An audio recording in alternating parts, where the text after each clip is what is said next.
Namco museums are my kind of thing. I love just looking at an archive of all my favorite video games or all my favorite types of media. Finals have all sorts of songs on them. You know, finals are actually taking a comeback. Video game compilations are even having their own comeback too. Like, have you seen Capcom Arcade Stadium? That thing's freaking cool. What about Namco though? Namco did announce that whole Pac-Man Museum Plus thing. But what about their own arcade games? Or NES games? Yeah, I guess this Namco museum is not based on any sort of museum before it. It's done something insane. Now I know what you're thinking. What? What do you mean? Most Namco museums have arcade ROMs. The original things. The real deals. No stakes. Maybe they'll edit them a bit so that way they can have like some random menu selection. I don't know why they even do that in the first place, but oh well. This is another level. This is NES ROMs? Dude, crazy. Making me absolutely go insane. Not really. This might sound cool and hip and crazy, but it really isn't, because it just was not executed properly. I'll tell you the basics. Namco Museum Archives Volume 1 is a collection that consists of 11 Famicom ROMs made by Namco, or in this case, Namcot, back in the 80s, with the Championship Edition Demake being an exception, which I'll go over later on. Now you might be asking to yourself, why is it Namcot and not Namco? The answer is pretty simple. 1. The collection was released as Namcot Collection back in Japan and split into 3 volumes, unlike our measly 2. And 2. Namcot was Namco's home console name thing until 1995. Alright, enough with history. Time for some playtery. I don't even know if that's a word. First off, Galaxian. A simple yet effective time waster. Unlike its popular younger cousin, Galaxians don't move that much. Only one screen and the flagships from Pac-Man. That's pretty satisfying, landing hits and not misses, which I actually miss a lot, since I always miss. Most people prefer Galaga, but I like both for different reasons. Sadly, Galaga is instead in another castle, or I guess, Volume 2. Next up, Pac-Man. I made a whole video about this game. Sadly, it's slower. Done. Third is the word, Exevious. You know Twindy? Imagine that game but 1935. Exevious is a game I think Namco loves way too much about. And it's not bad. You have a normal shot, but with a simple sum change, BAM! A bomb shot that lets you deal damage below you. Overall, a nice little inclusion, but after playing the first stage again and again, it feels all samey. Foreshadowing. Fourth dwarf, Mappy. I love Mappy. So in this game, you control a police mouse who has to stop the thief cats, or Meowkies, and their leader, Namco. Get it? So collect all the stuff and you've stopped them. Now another 14 times and it loops again, and again, and again, until you go insane. And that's really the game. There's also bonus rounds here and there. Overall, I highly recommend playing this trip, Famicom or not. Very fast overview. I like it. 5th star, Dig Dug. I guess inflation really did help society and a lone man named Taizo. Dig down and try to kill all the creatures with a pump or lure them under a rock. Works every time. Do that until your heart will start inflating with dread. Besides the amount of jokes I can make, I had a great time with this port. Only drawback is... oh shoot! I can't think of one! The music's okay? No, it's actually really good. I like Dig Dug music. 6 stones kill a bird. The Tower of Jiraga. I feel this one is kinda, overrated in a way. The main focus is to save your one and only love from an evil dragon. Try to find the key and get to the door. Simple, right? Well, simple my nipple, because dang, some of these puzzles literally require a guide or nearby friend to even figure out, and I'm okay with it. It's a good time waster that always kept me on my toes and always interested. And also has a good parody of Mr. Driller Drillland. I salute you, Jiraga. 7 with Kevin, Sky Kid. Here it is, folks. World War II with birds. Nazis not included. Here you try to shoot down the planes, tanks, and also bomb the target. You can also just avoid the target, though it doesn't give you the bonus score, sadly. There's also a 2-player mode, but I didn't try it. Sadly. It's fine, but not my true calling. Gaga! I know that was pretty short, but, I didn't really spend that much time with this. 8-Bait Gate. Dragon Buster. Wow, this one feels like an actual Nintendo product. Maybe because the pro tag be looking like Link. Anyways, this game has a sort of branching path. You can go here, then here, or maybe there. The first area is a cave, second is a castle place, Third looks pretty run down and I guess is a church, judging by the outside. And fourth is a mountain with a big dragon. Actually, there's more rounds with more levels, but since I'm just taking quick playthroughs, I'm not going to do that right now. Actually, that dragon can pack a pretty good punch. Maybe I just suck at video games or something. This is easily one of the highlights for me, alongside Mappy and Draga. No wonder it was a hit.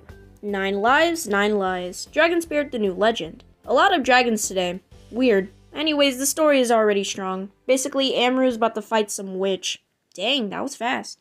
Obviously, that's not all though, since Amaru and Orisha got married and had twins. Amaru gets ill, Gauda conquers Earth a little, and takes Iris away. Oh no! Thankfully, the other brother goes on a shmup quest to save his brother by becoming a dragon. The game is a shmup. You can either shoot normally or use a fire shots to destroy stuff below you. I don't know why, but Konami and Namco love these below shots. Personally, it's a fun time, and I do think it is more interesting than Exevius. Now, how Amaru and Orisha get pregnant, beyond me. 10 is a big fat hen, Splatterhouse 1 Poku Graffiti. I remember owning this controversial, in a way, Genesis mini player, and one of my most played on it was definitely Splatterhouse 2. That intro still surprises me to this day.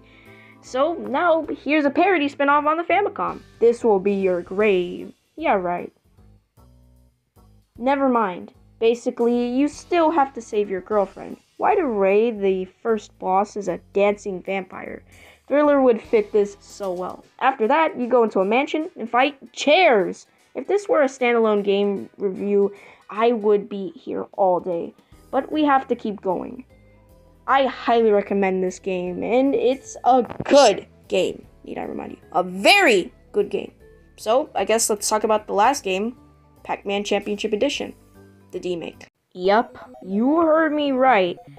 A demake of a 2007 Xbox Live Arcade game.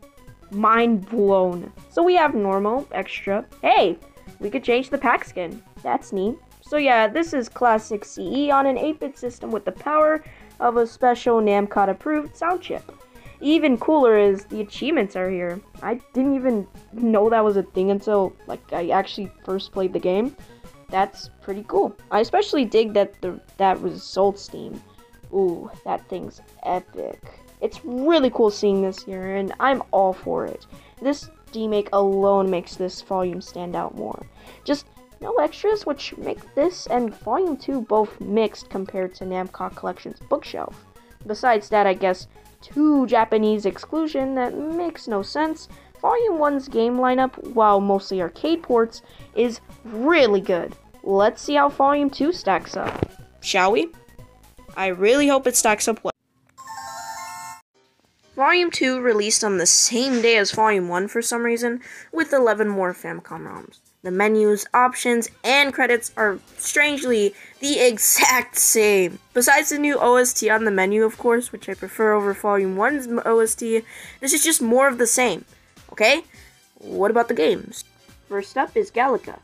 Already a great start. Galaga is like Galaxian, but there's these things that take down your ship, though you can shoot them down while they swoop down and get either a 1-up or an extra ship. This is also the same game where challenging stages were introduced. So, yeah. They're pretty hard here, though, unlike Gaplus, which has these kind of juggling but challenging stages. This one is just like shooting down enemies, and it sucks unless you have 2 ships. Overall, it's nice seeing this return, even though I've just reviewed almost 11 games before this. Yeah. Second up is Battle City. This is no Wii tanks, but close enough. Here you control a tank and shoot down other enemy tanks before they take your statue. It's simple, but that's really it. There is a construction mode though. Check out my new level. I call it something, because it's something, and I just died. There's also this power-up I forgot to mention, but it's gives you a game over or something. Is it a power down or something? I don't understand this. Oh dang, it's Pac-Land. I have an incredible fondness for this game. It has so much charm to it. Wow.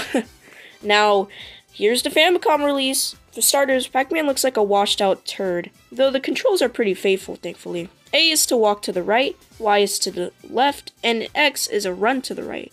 How do you jump? Simple, the D-pad. Sounds weird at first, but you gotta try it if you really want to understand the controls. The rewind feature in this collection is especially useful for the later parts of this game. Like, how was that fair? Overall, it's a decent port of Pac-Man, unless you don't like washed out turds. Dig Dug 2? It wasn't until I first heard about this collection that I learned about Taizo not only inflating, but destroying land. He must be getting real desperate for some of that hard cash. Anyways, here you can either inflate enemies or destroy the land right under their feet. I really do enjoy the combos you can get like this. There's more strategy and timing here than just a simple rock on a puka. This is somewhat underrated in my opinion. Please play it, Famicom or not. Really hope the next game doesn't have bomb shots. Next game has bomb shots. Super Exevious. Yay! This is basically Exevious, but there's more stuff happening and there's Japanese text on title screen. Not bad nor amazing, but still weird considering Exevious is already in Volume 1. I do actually like Super more. So, yeah. Mappy Land. Hey, another Mappy game that's this time exclusive to the Famicom. Not right now, Mappies kids. Anyways, this game takes a more level-by-level approach. Levels are more smaller and shorter, and the main goal is to get all the cheese and go through the exit. I know some people do not like this game, but I think it's pretty decent. Only problem is that the music didn't really click with me, unlike the original Mappy. Maybe I'm just nappy. Get it? Because it's Mappy, but the M is an N. I think nobody cares about my jokes. Legacy of the Wizard. So I have to press stuff? Whoa! Okay, I'm now the girl. So here you explore a 2D world, go to shops, or maybe die to enemies. Reminds me a bit of Zelda 2 if the jumping was ridiculous. This could make for a fun gameplay video, but at last I don't have a capture card. The enemies look pretty cool, and I do like the idea of having your own inventory and being able to select different characters. I tried the old guy, and I didn't really notice much differences. I really did enjoy my short time with it. Easy enough highlight in my opinion. Rolling Thunder. Similar to Splatterhouse 2, I always remember playing or listening to the sound test of Rolling Thunder 2 on that same Genesis mini player.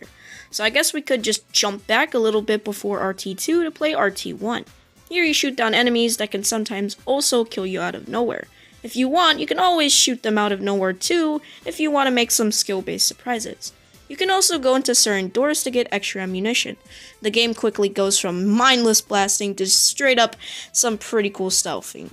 I highly recommend just checking out the trilogy in general. Plus the first two games, yeah, not just the Famicom port of the first game, is also on the Namco Museum Switch collection, though it's not the Genesis port of Rolling Thunder 2 unfortunately.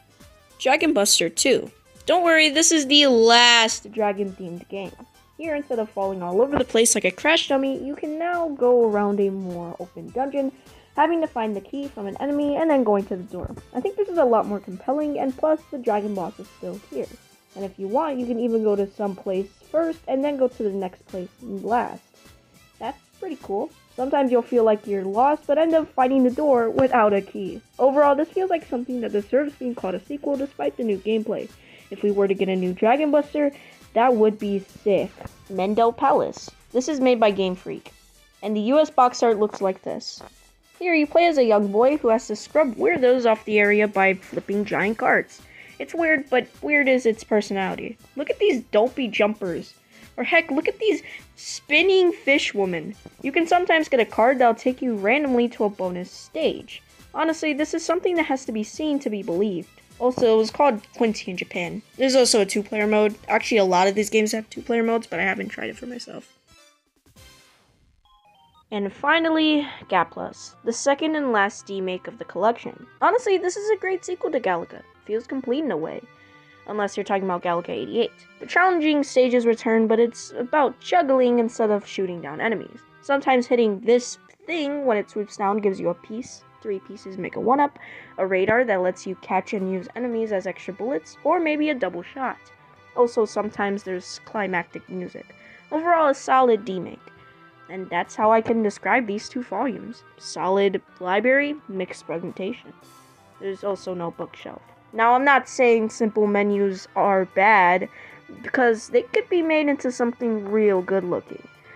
For $20 a volume, it's not bad, but you could just wait on a 70% off sale like I did. Got both of these for $5 a pop. That's pretty sick. Did I just waste your time for almost 16 minutes? Yes. Did you learn something about Namco? Maybe. Now if you'll excuse me, I have a meeting with Mappy Land to attend to.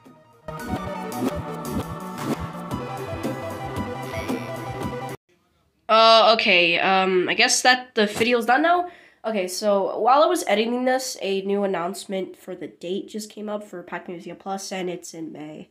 I was hoping for it to be in March or April when I first recorded these lines, so unfortunately it has not been that way. I will still release a Super Pac-Man video, but I'm probably gonna have to, like, put it on hold and make a whole new video idea. I was hoping to make it, like, the finale and have, like, this crazy story and stuff. I was planning have Kirby be brought back, maybe bring back Smug Kika for, like, a bit. But, I couldn't do that because the release date, I'm still very excited for the collection, but you will not be seeing the Super Pac-Man video until that time actually comes. So for now, I will be putting that on hold. Sorry for the development hell on that dang video. I really hope you enjoyed this one, though. It's like 16 minutes of content, so, I mean, at least I came out with something.